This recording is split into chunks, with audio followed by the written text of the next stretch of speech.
ದೈನಂದಿನ ಸುದ್ದಿಜಾಲ. ನಮಸ್ತೆ ವೀಕ್ಷಕರೇ, ನಾನು ಅನನ್ಯ ಎಸ್ ಭಾರದ್ವಾಜ್. ವಿಶೇಷ ಸುದ್ದಿಗಳ ಪ್ರಸಾರ ವೀಕ್ಷಿಸಿರಿ. ಅಮೆರಿಕ ದಿಗ್ಬಂಧನ ತೆರವುಗೊಳಿಸಿದರೆ ಹಾರ್ಮುಜ್ ತೆರವಿಗೆ ಇರಾನ್ ಸಿದ್ಧ. ಅಮೆರಿಕ ತನ್ನ ಮೇಲೆ ವಿಧಿಸಿರುವ ನಿರ್ಬಂಧವನ್ನು ತೆರವುಗೊಳಿಸಬೇಕು ಹಾಗೂ ತನ್ನ ವಿರುದ್ಧ ನಡೆಸುತ್ತಿರುವ ಯುದ್ಧವನ್ನು ನಿಲ್ಲಿಸಬೇಕು. ಆಗ ಅದಕ್ಕೆ ಪ್ರತಿಯಾಗಿ ಹೊರ್ಮುಜ್ ಜಲಸಂಧಿಯನ್ನು ಹಡಗುಗಳ ಸಂಚಾರಕ್ಕೆ ಮುಕ್ತಗೊಳಿಸುವುದಾಗಿ ಇರಾನ್ ಪ್ರಸ್ತಾವ ಮುಂದಿಟ್ಟಿದೆ. ಈ ಬೇಡಿಕೆಗಳು ಈಡೇರಿದ ಬಳಿಕ ಅಣ್ವಸ್ತ್ರ ಕಾರ್ಯಕ್ರಮ ಕುರಿತು ಚರ್ಚೆ ನಡೆಸಲಾಗುವುದು ಎಂಬ ಅಂಶವನ್ನು ಸಹ ಇರಾನ್ ಮುಂದಿಟ್ಟಿರುವ ಪ್ರಸ್ತಾವ ಒಳಗೊಂಡಿದೆ ಎಂದು ಈ ಬೆಳವಣಿಗೆಗಳ ಕುರಿತು ಮಾಹಿತಿ ಇರುವ ಇಬ್ಬರು ಪ್ರಾದೇಶಿಕ ಅಧಿಕಾರಿಗಳು ಹೇಳಿದ್ದಾರೆ. ಇರಾನ್ನ ಈ ಪ್ರಸ್ತಾವವನ್ನು ಅಮೆರಿಕ ಒಪ್ಪುವ ಸಾಧ್ಯತೆ ಕಡಿಮೆ ಎಂದು ಅವರು ಅಭಿಪ್ರಾಯಪಟ್ಟಿದ್ದಾರೆ. ಅಮೆರಿಕ ಕಾರಣ ಇರಾನ್ ವಿದೇಶಾಂಗ ಸಚಿವ ಅಬ್ಬಾಸ್ ಅರಾಕ್ಚಿ ಅವರು ಸೋಮವಾರ ರಷ್ಯಾಕ್ಕೆ ಭೇಟಿ ನೀಡಿದ್ದಾರೆ. ಅಮೆರಿಕ ಮತ್ತು ಇರಾನ್ ನಡುವಿನ ಬಿಕ್ಕಟ್ಟು ಕದನ ವಿರಾಮದ ಹೊರತಾಗಿಯೂ ಮುಂದುವರಿದಿದೆ. ಉಭಯ ದೇಶಗಳ ನಡುವೆ ಸ್ಥಗಿತಗೊಂಡಿರುವ ಮಾತುಕತೆಗೆ ಮರುಜೀವ ನೀಡಲು ಪಾಕಿಸ್ತಾನ ನಾಯಕರು ಪ್ರಯತ್ನಿಸುತ್ತಿದ್ದಾರೆ. ಪಾಕಿಸ್ತಾನ, ಒಮಾನ್ ಬಳಿಕ ರಷ್ಯಾಕ್ಕೆ ಅಬ್ಬಾಸ್ ಅರಾಕ್ಚಿ ಭೇಟಿ ನೀಡಿದ್ದು ಅಧ್ಯಕ್ಷ ವ್ಲಾದಿಮಿರ್ ಪುಟಿನ್ ಅವರೊಂದಿಗೆ ಮಾತುಕತೆ ನಡೆಸಿದರು. ಈ ವೇಳೆ ರಷ್ಯಾದ ಸೇಂಟ್ ಪೀಟರ್ಸ್ಬರ್ಗ್ನಲ್ಲಿ ಮಾತನಾಡಿದ ಅವರು, ಶಾಂತಿ ಮಾತುಕತೆ ವಿಫಲವಾಗಲು ಅಮೆರಿಕವೇ ಕಾರಣ. ಅಮೆರಿಕ ಮುಂದಿಟ್ಟ ವಿಪರೀತ ಬೇಡಿಕೆಗಳಿಂದಾಗಿ ಶಾಂತಿ ಮಾತುಕತೆಗಾಗಿ ಕರೆದಿದ್ದ ಸಭೆಯು ಯಾವುದೇ ಗುರಿ ಸಾಧಿಸಲು ವಿಫಲವಾಯಿತು ಎಂದು ಆರೋಪಿಸಿದ್ದಾಗಿ ಇರಾನ್ನ ಸರ್ಕಾರಿ ಮಾಧ್ಯಮ ವರದಿ ಮಾಡಿದೆ. ಭಾರತೀಯರಿದ್ದ ಹಡಗಿನತ್ತ ಗುಂಡು.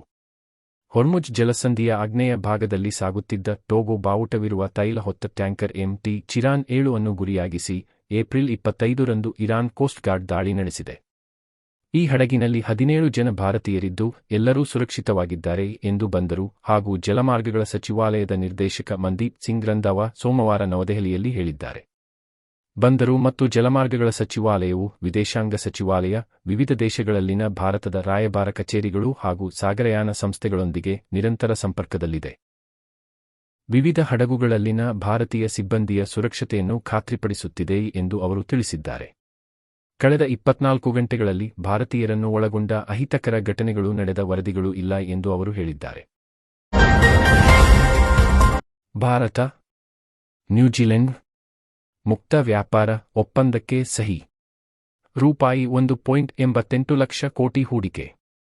ಭಾರತ ಮತ್ತು ನ್ಯೂಜಿಲೆಂಡ್ ನಡುವಿನ ದ್ವಿಪಕ್ಷೀಯ ವ್ಯಾಪಾರ ಮತ್ತು ಹೂಡಿಕೆಯನ್ನು ಉತ್ತೇಜಿಸುವ ನಿಟ್ಟಿನಲ್ಲಿ ಸೋಮವಾರ ಮಹತ್ವದ ಮುಕ್ತ ವ್ಯಾಪಾರ ಒಪ್ಪಂದಕ್ಕೆ ಸಹಿ ಹಾಕಲಾಯಿತು. ಕೇಂದ್ರ ವಾಣಿಜ್ಯ ಸಚಿವ ಪಿಯೂಷ್ ಗೋಯಲ್ ಮತ್ತು ನ್ಯೂಜಿಲೆಂಡ್ನ ವ್ಯಾಪಾರ ಮತ್ತು ಹೂಡಿಕೆ ಸಚಿವ ಟಾಡ್ ಮೆಕ್ಲೆ ಉಪಸ್ಥಿತಿಯಲ್ಲಿ ಒಪ್ಪಂದಕ್ಕೆ ಸಹಿ ಹಾಕಲಾಯಿತು. ಈ ಒಪ್ಪಂದದಿಂದ ಭಾರತದ ಬಹುತೇಕ ಸರಕುಗಳು ಸುಂಕವಿಲ್ಲದೆ ನ್ಯೂಜಿಲೆಂಡ್ಗೆ ಪ್ರವೇಶಿಸಲಿವೆ.